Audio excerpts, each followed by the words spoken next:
welcome back to my channel, Trending Pia po. So, ayan, bago natin start ang ating reaction video, pasalamatan mo natin si Lord. Thank you po.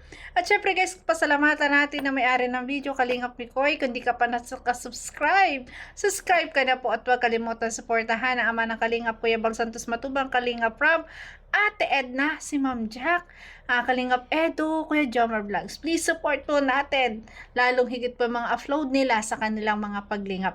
Maraming salamat po sa lahat na nagla-like, nag-share at nagsusubscribe kay Trending Pia. Maraming salamat po sa lahat ng mga Mickey Response at sa mga ka-EDSI fans.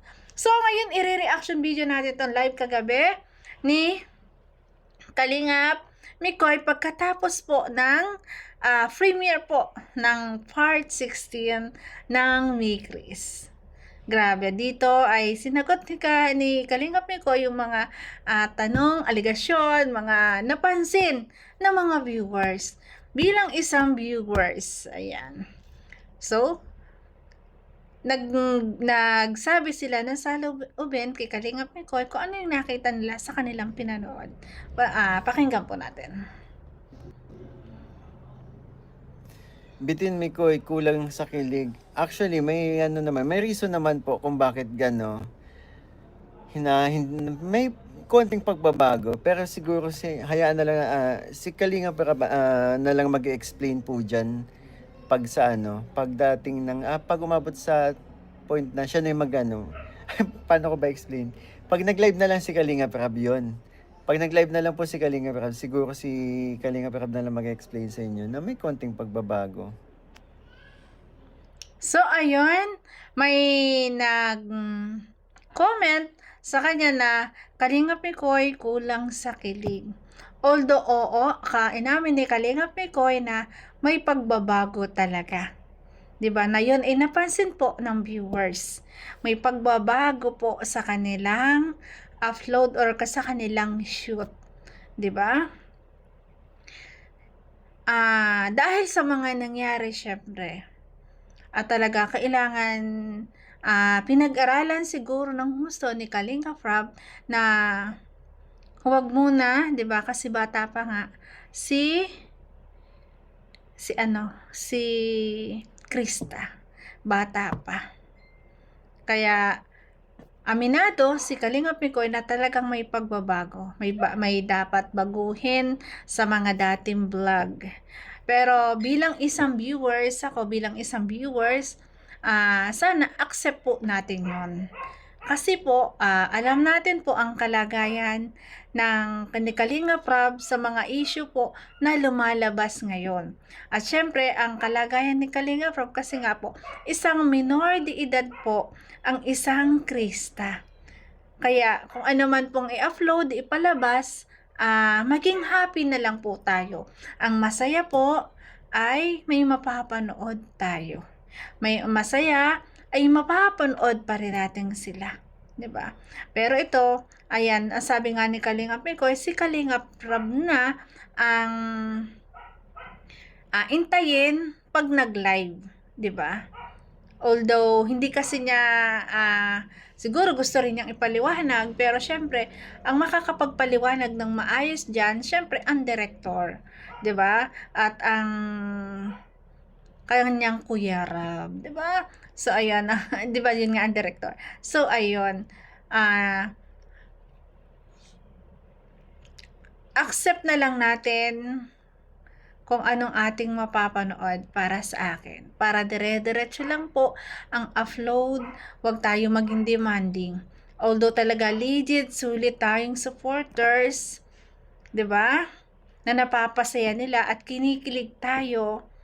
Ayun ay ginagawa po nila para maging masaya tayo. Na huwag po natin agad bigyan ng malalim na kahulugan. Although yun yung nakikita natin. Lalong higit po, 'di ba? Na napakabata pa po ni Krista. Siguro yun po talaga ang pinangangalagaan kasi sa mga issue po talaga, 'di ba? At nakita nyo rin na talagang ngayon lang ulit sila nakapag-upload. Medyo nagpahinga ng konti. Kaya pinaliwanag dito ni Kalingap Mikoy. Nagpaliwanag din siya. Ganon. Talagang merong pagbabago. Aminado siya. Kawawa na. Inch na inch lang. 5'6 ako, tapos si Krista po mga 5'3. Parang 5 lang yan. 5'2, 5'3, mga ganun po. Wow, ang tangkad pala ni Krista talaga, no? 5'2 or 5'3. Sa edad niya, 16, grabe. 16, 17, 18, di ba? 19, grabe. Talagang yun pa yun talagang paglabas ng kanya talagang height. Mas tatangkad pa. Pang Miss Universe, pang binibining Pilipinas. Di ba? Yung ganong height. Tas, ang ganda din ang tindig ng kanyang katawan. May talent siya. Ang galing niyang kumanta, di ba? Talagang pang-pageant, talagang panlaban, di ba? Exchange gift vlog. Ayan, kasi nga may regalo. Ngayon, tinanong din dito si Kalinga Picoy kung ano daw sa kanya yung regalo. Siyempre, accepted niya yon. Galing kay Krista yon. Anong mang regalo yon, tatanggapin niya yon. Kasi, di ba, siya nga nagregalo din eh. Ganun talaga. At masaya siya kung anong iniregalo sa kanya. Di ba? Mahalaga, hindi kayo mawala sa aming paningin. Yun talaga yung mahalaga, di ba? Hindi, hayaan nyo na muna at kami magpapamiss din naman sa Kili. Masaya ako nakita ko kay ni Krista na wala ang pagod. Magpapamiss din daw naman sa Kiligan.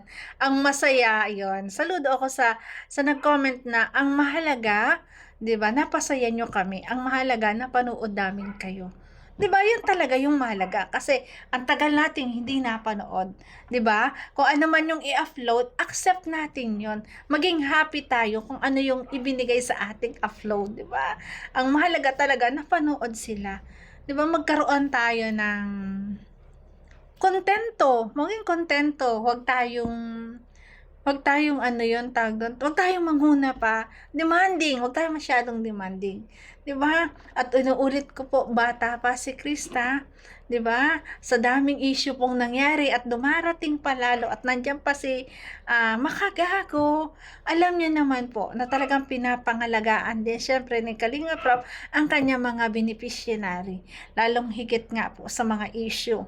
Grabe, at ang bata pa po ni Krista, wala pa siya sa legal age, 'di ba? At ang layunin naman talaga ni Kalinga Prab ay hindi po naiintindihan po talaga ng iba ng mga nagko-content kay Kalinga Prab, hindi nila naiintindihan na ang layunin lang naman talaga ay mapabahayan. Although kumikita si Kalinga Prab, pero mas malaki po sa nakikita ko, mas malaki ang achievement ng mga tinutulungan ng mga love team kasi sa mga sponsor talagang buhay na buhay, di ba? Talagang ang daming sponsor, ang daming nagbibigay sa kanila. Si Kalinga Prab sa upload video lang, nakikita lang natin na hindi naman ganun kalakihan yung mga ibinibigay kay Kalinga Prab. Talaga na nagbibeneficiary po dito ay ang Krista. Kaya po, ayan. Kaya po, tayong mga sumusuporta at nagmamahal po sa kanila, nauunawaan natin yon. Pero yung iba, yung content lang na talagang gusto lang ay manira ng tao, hindi po nila nauunawaan yon. Kaya ngayon talagang, siguro talagang nilaylo muna ang mga sweet na 'di ba? Mga sweet na sobrang sweet moment na kasi may naano ako na parang sorry to say the words, ang pangit kasi na parang yung basta ang pangit ng words na parang binubugaw, yun ganon, parang ganon, hindi maganda po sa pandinig yung ganon na maririnig ng isang taong tumutulong na ganon yung interpretasyon o ganon yung ginagawang content o paninira ng iba, 'di ba? Kaya kung anong upload nila, accept po natin. Maging happy tayo. At medyo daw naman sabi ni Kalinga Picoy, magpapamiss din muna ng konti. Di ba? Estrelita Intal, maraming salamat po. Thank you so much po sa pakulay. Kilig at nakatawa ulit kami hanggang tenga. Ang saya. And kudos din kaya Mikoy, sobrang may kinilig at may hindi kinilig. kinilig yung talagang mga tao na accept nila yung ganun lang patwitams, ganun lang pa-sweet, di ba? Accept ng iba. Yung iba naman nakukulangan. Saan ba tayo doon? Ako, okay lang din sa akin yung kanilang upload na yon kasi nga po, naiintindihan ko kung bakit. At kahit akong isang reactor na talagang minsan hindi ko maiwasan na ako'y kiligin lalo sa mga kantahan, sa mga palitan ng kanta nila na mga may ibig sabihin na nawawari ko, may nararamdaman na rin sa isa't isa, di ba? Yun ay ating nararamdaman na para sa atin, pero hindi rin natin alam sa kanila. Kaya accept natin kung anong meron sila, 'di ba? Kung dahil sa nagkaroon din naman ng issue kay Kalingap Mikoy na siya rin ay in-issue na umakap si Ba na bawal lang makipag-anuhan sa iba, 'di ba? Yung ayaw makitang may makatabi man lang or laro man lang na iba. Parang nagiging hindi na maganda, nagiging sobrang demanding na tayo. Although may nakikita akong comment sa akin na gusto daw nila kasi sila ni Kalingap Mikoy ang magkatuluyan. Yun naman pong pagkakatuluyan, ayun po itadhana po talaga. Kung talagang sila yan.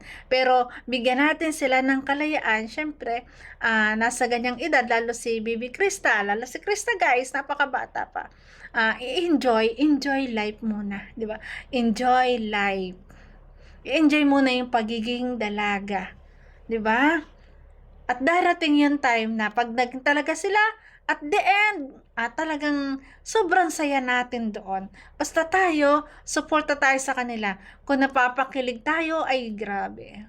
Okay lang. Mas masaya. Pero hanggang pakilig lang muna.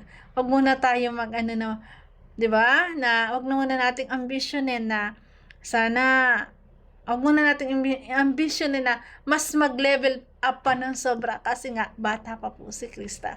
Although na sa ating mga normal na tao, okay lang 'yon. Kasi meron ng 14, 15, 16, 'di ba? Meron nga na nasa kalye, 'di ba? May mga boyfriend, may mga girlfriend.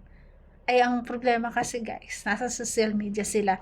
Lahat ay napapansin, lahat ay nakikita. Kaya unawain na lang po natin at maging masaya tayo kung anong upload or anong videos ang ipinapalabas nila at na pinapanood sa atin. Di ba guys? At mamaya abangan natin.